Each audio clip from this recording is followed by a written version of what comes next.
열왕기상 3장에 나타난 말씀은 크게 두 가지 이야기가 나옵니다. 하나는 솔로몬이 기브온 산당에서 1000번째 제사를 드리고 하나님 앞에서 하나님의 큰 은혜를 입었다 하는 그런 말씀이고, 또 하나는 창기들이 아이를 낳았는데 아이가 죽으니 둘 다 서로 이 산 아이가 내 아이다 하는 일에 대하여 솔로몬 왕이 재판을 한 이야기가 나오는 그러한 이야기입니다. 오늘 성경 3장 1절에 솔로몬이 애굽의 왕 바로와 더불어 혼인관계를 맺어 이렇게 하면서 혼인관계를 맺었다, 정략적인 결혼을 했다, 그 이야기를 하고 있습니다. 시작을 이렇게 이야기하지만 이 이야기는 그 다음 장에서 또 다시 여러분들에게 말씀을 드리겠습니다. 왜냐하면 정략적인 결혼을 한다고 하는 것은 서로 잘 합의를 하게 되는 거죠. 우리가 타협하는 일, 합의하는 일, 좋은 일인 것 같기도 하지만 그 일이 때로는 우리에게 어떤 올무가 되는지, 위험이 되는지도 또 생각해야 될 일들이 우리에게 많기 때문입니다. 그러나 오늘 성경에 나타난 3절 말씀 보면 솔로몬이 여호와를 사랑하고 그의 아버지 다윗의 법도를 행하였다. 그러나 그가 산당에서 제사했다. 이 산당이 기브온 산당입니다. 솔로몬이 기브온 산당에서 제사를 드린 이유가 뭐냐? 그것은 우리가 성경의 역대하 1장을 보면 잘 알게 됩니다. 역대하 1장에 나타난 말씀을 보면 다윗 왕이 되어서 하나님의 궤를 예루살렘으로 옮겼죠. 그런데 하나님의 궤를 예루살렘으로 옮겼는데 역대하 1장에 나타나는 말씀을 보면 그곳에 아직도 하나님의 회막은 지금 기브온 산당에 있는 거야.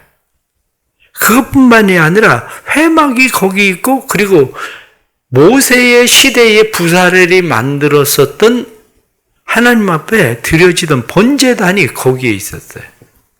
그러니까 하나님 앞에 번제를 드리는 번제단이 기브온 산당에 있고 회막도 거기에 있고, 오늘 그래서 성경에 나타난 말씀은 아직 성전은 건축하지 않았다. 성전을 아직 건축하지 아니하였으므로, 성전이 아직 건축되지 않았기 때문에 그가 산당에 가서 제사를 드렸다. 이렇게 이야기하는 거죠.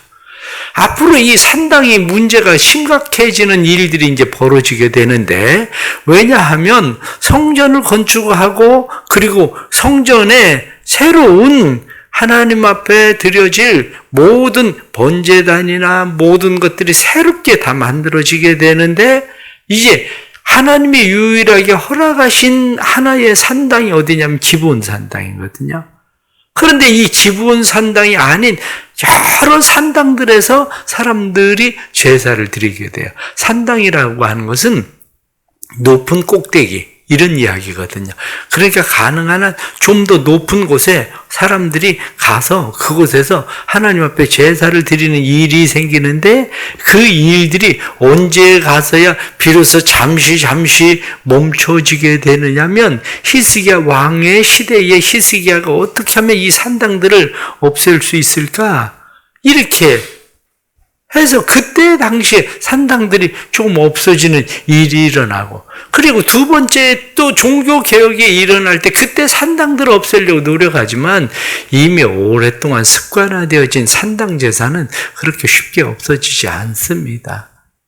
그래서 이 산당 제사를 여기 솔로몬이 1000번제를 드리게 되는데, 오늘 성경에 나타난 말씀처럼 솔로몬이 1000번제를 드린 이유가 뭐냐? 말씀에 솔로몬은 무엇라고 이야기하냐면, 나는 아직 어립니다.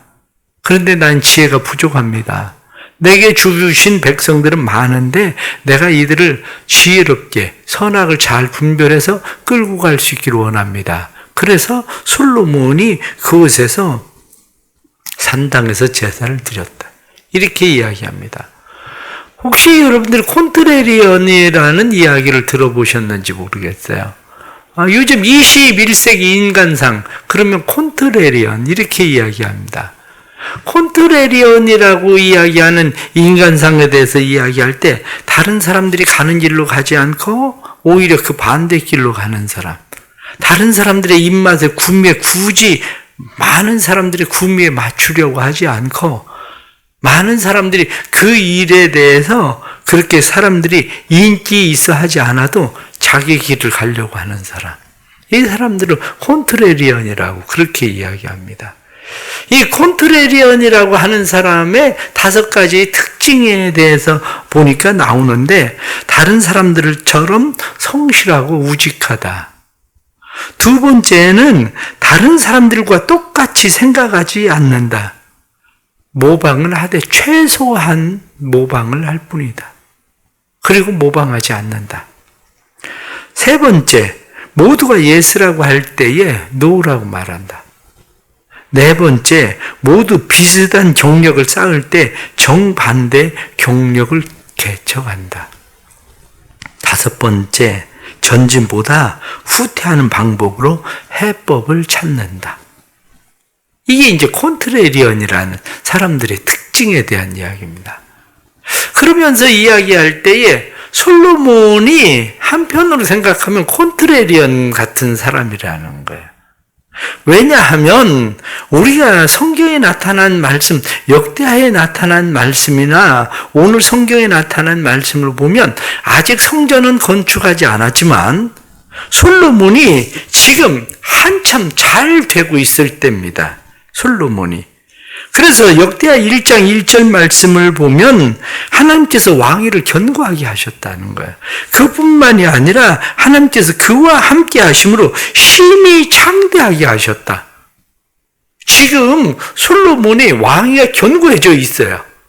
뿐만 아니라 지금 하나님이 함께 하시는 것이 사람들이 보여질 정도로 창대해져 가고 어린 나이에 왕이 됐는데 정말 잘해? 똑똑해. 사람들이 그렇게 인정하고 있는 사람이 지금 되어 가고 있는 거야. 그런데 지금 이 잘 되고 있을 때 굳이 다른 사람들이 생각지도 않던 1000번제를 드려가면서 하나님 앞에 그렇게 나가야 될 이유가 있을까?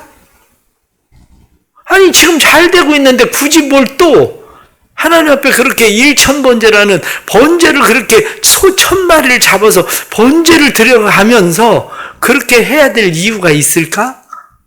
한편으로 생각하면 지금 그런 상황입니다. 다른 사람들이 볼 때는 지금도 잘하고 있어. 괜찮아. 나라 잘 되고 있잖아. 당신 아직 20살밖에 안 되는데 똑똑해. 누가 당신 당하겠어? 당할 만한 사람 별로 없어. 이렇게 이야기하는데도 불구하고 솔로몬은 아직 나는 어리고 연약합니다. 나는 지혜롭지 못합니다. 나는 하나님이 필요합니다. 이렇게 이야기한다는 거죠. 그렇습니다. 솔로몬을 보면서 우리가 생각하게 되는 것이 바로 그런 거예요. 다른 사람들이 모두 그런 길로 갈 때에 그리스도인들이 콘트레리언, 오히려 우리가 세상 사람들이 세상의 수단과 세상의 방법, 그것을 쫓아서 사람들은 어떻게 하면 더 스펙을 많이 쌓고 그리고 다른 사람들에게 더 많이 인정받고 인기를 얻을 수 있을까?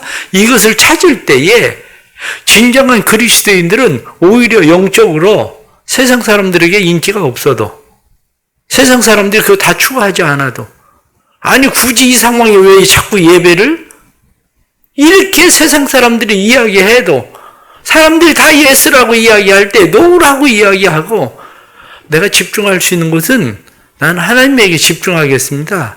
그리고 오히려 솔로몬이 하나님 앞에 집중을 하는 것처럼 우리의 삶이 하나님 앞에 집중하는 것, 그것이 오히려 현대 신앙인들이 살아가야 될 콘트레리언 같은 그런 신앙의 사람들이다. 저는 오히려 그렇게 생각을 합니다. 그렇습니다. 많은 사람들이 그냥 가는 그 길로 무조건 따라가는 것이 아니라 우리가 가는 그 길이 어떤 길이냐? 우리가 가는 길은 오직 나는 하나님에게 집중하고 그냥 가겠습니다.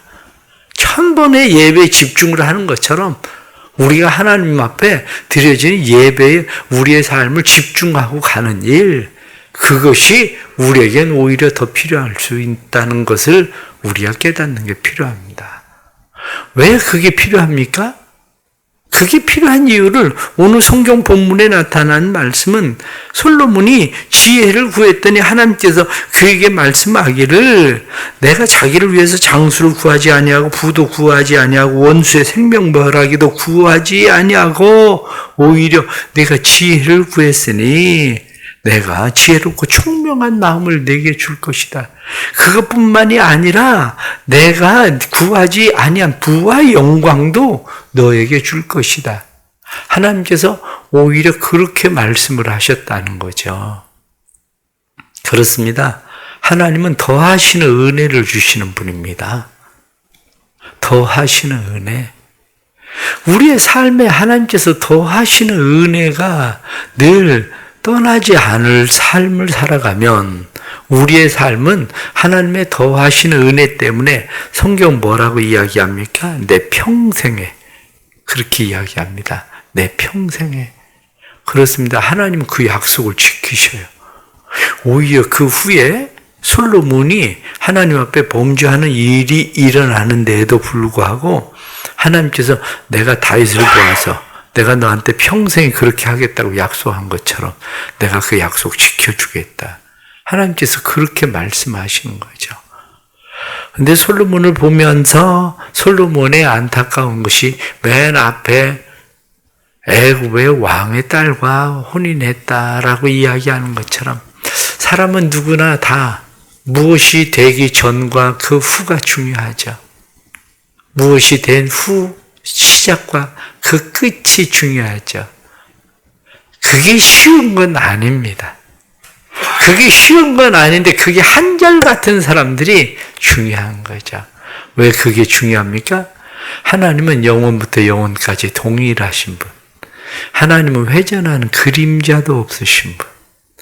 하나님께서는 시작과 끝이 같으신 알파요 오메가 되시는 분. 그렇기 때문에 그 하나님이 우리에게 원하는 것은 너희도 그러면 좋겠다. 되기 전이나 된 후나 시작할 때나 끝이나 네가 왕이 되기 전이나 왕이 된 후나 그리고 왕이 된 후나 왕으로 끝나는 때나 내가 똑같이 하나님 잘 경외하면 좋겠다. 하나님께서 그렇게 솔로몬에게 원하시는 것처럼 우리의 삶에 그런 마음들이 필요한 거죠. 우리의 마음 가운데 변함없이 주를 사랑하는 자가 복이 있다. 이렇게 말씀한 대로 변함없이 주님을 사랑하는 하나님의 은혜가 삶 속에 일어나기를 바랍니다. 솔로몬의 지혜에 대해서 우리에게 그냥 대표적으로 바로 이어서 우리에게 말씀하고 있는 것이 16절부터 28절에 나타나는 창기의 아이들의 죽음에 대한 이야기죠. 우리는 이 이야기를 들을 때 답을 알고 있습니다. 그렇기 때문에 너무 쉬워요. 그런데 답을 모르면 어려워요. 삶이 그렇습니다. 삶은 답을 알면 쉽습니다. 답을 알면 문제가 되지 않습니다. 그러나 답을 모르면 어렵습니다. 우리의 답이 어디 있는가를 잘 생각하셔야 됩니다. 왜냐하면 오늘 성경 본문에 나타난 말씀을 잘 생각을 해 보십시오.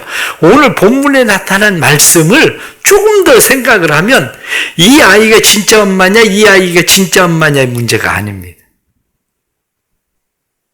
우리는 누가 진짜 엄마일까? 여기에 대한 관심을 우리는 갖게 되지만 사실은 누가 진짜 엄마냐의 문제가 아닙니다. 왜냐하면 생각을 해보십시오. 내 아이가 죽었어요. 내 아이가 죽었는데 내가 지금 아이 때문에 슬퍼해야 되는 겁니까?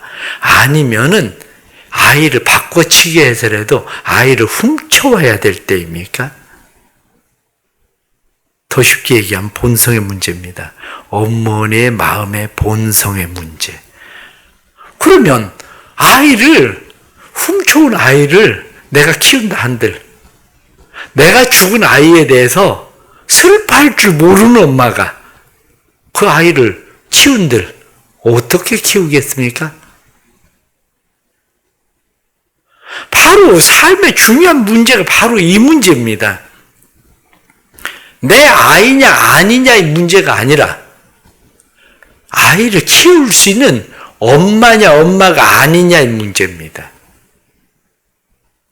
한 사람은 아이를 키울 수 있는 엄마의 마음을 가지고 있는 사람이에요. 무슨 얘기냐? 아이를 반 갈라서 저 아이 이 여자 나누어 주라 이렇게 이야기할 때 아닙니다. 죽이지 마십시오. 여기 아무쪼록 죽이지 마옵소서. 저 여자에게 주십시오. 이게 엄마의 마음이라는 거예요. 아이를 키울 수 있는 엄마의 마음.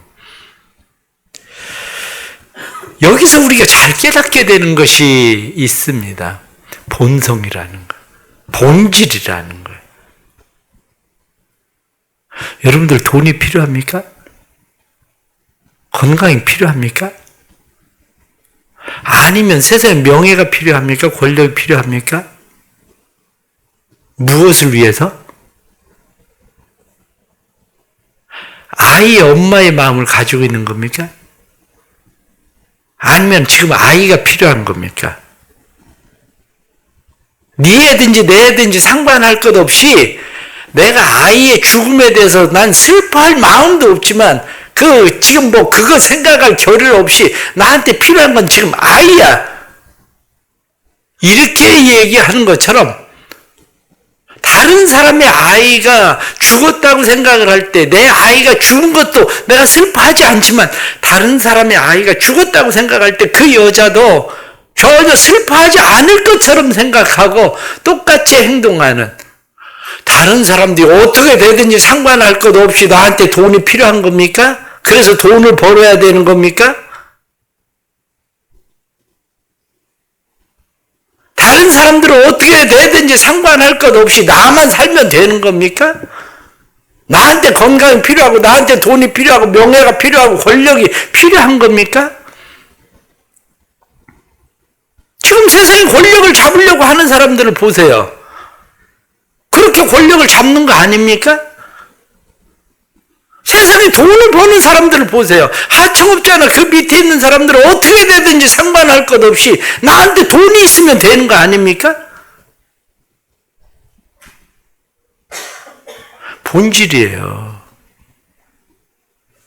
엄마의 본질, 엄마라고 하는 아이를 사랑하는 아이의 죽음에 대해서 정말 슬퍼할 수 있고 정말 아이가 내게 주어졌을 때 그 아이를 정말 잘 키울 수 있는 엄마라고 하는 엄마의 본질, 그게 필요한 거지 아이가 필요한 게 아니란 말이에요.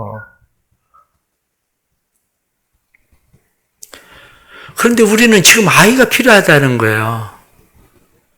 아이가 돈이 필요하다는 거예요. 건강이 필요하다는 거예요. 명예가 필요하고 권력이 필요하고요. 힘이 필요하다는 거예요. 우리는 지혜가 뭡니까? 진짜 지혜는 듣는 마음. 이렇게 말씀하는 것처럼 본질이에요. 하나님의 마음. 그게 지혜예요. 그래서 성경은 여호와를 경외하는 것이 지혜와 지식의 근본이다. 이렇게 우리에게 말씀을 하는 겁니다.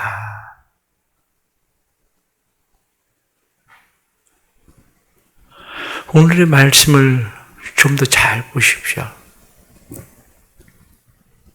솔로몬의 이 재판 이야기를 그렇게 설교하는 사람들은 아마 본 일이 없을 거예요.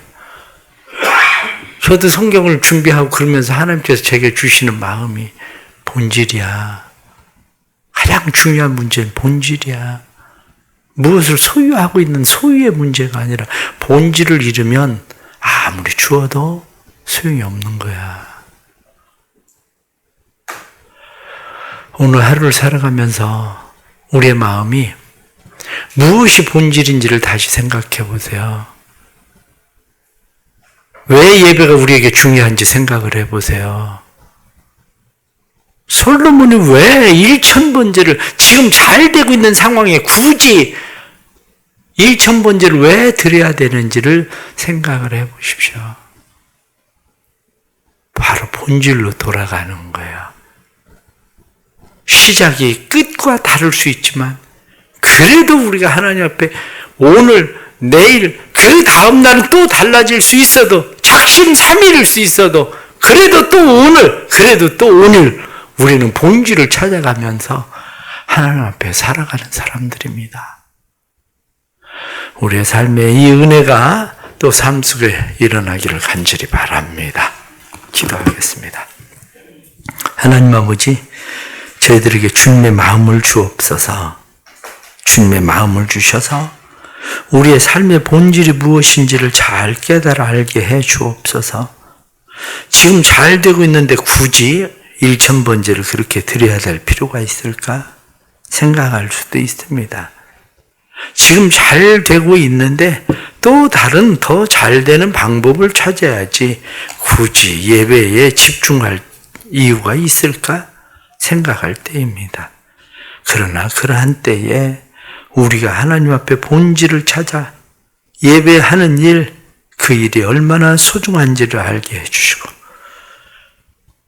아이를 아무리 가진들 어머니의 마음이 없는데 그 아이를 어떻게 키우겠습니까? 아이를 위해서 슬퍼할 줄도 모르는데 다른 사람의 아이를 잃었을 때 그 얼마나 슬퍼할지를 모르는데 내게 아이가 무슨 소용이 있겠습니까? 장식품에 불과하고 때로는 귀찮아지면 그저 함부로 다룰 수 있는 그러한 것에 불과한데, 하나님 아버지, 우리는 세상에 다른 사람들이 쫓아가는 돈이나 명예나 권력이나 건강이나 힘을 원합니다. 그러나 일할 때에 우리가 무엇에 더 집중해야 되는지를 다시 깨달아 알게 해주시고 하나님 앞에 돌아설 수 있는 마음을 허락해 주옵소서. 이 하루도 우리를 지혜롭게 하옵소서. 주님의 마음을 주옵소서. 회전하는 그림자도 없으시고 영원부터 영원까지 동일하시고 알파와 오메가 되시는 그 하나님의 마음 저희들에게 주셔서 변함없이 주님을 사랑하게 해주시고 주님을 예배하는 예배자로 살게 해 주옵소서. 이 하루도 주님 저희들과 함께 하시고 우리의 평생에 함께 해 주시고 믿음으로 주님 앞에 걸어가게 해 주옵소서. 1000번째 예물 드립니다. 믿음으로 드리는 예물을 주께서 받으시고 솔로몬이 드리던 1000번째 예물과 같은 귀한 마음의 예물 되게 해 주시고 오늘 하나님 앞에 기도하며 서는 주의 백성들 그들의 마음 속에 하나님을 경외함으로 돌아서는 귀한 마음들 있게 해 주옵소서. 예수님의 이름 받들어 기도드리옵나이다. 아멘.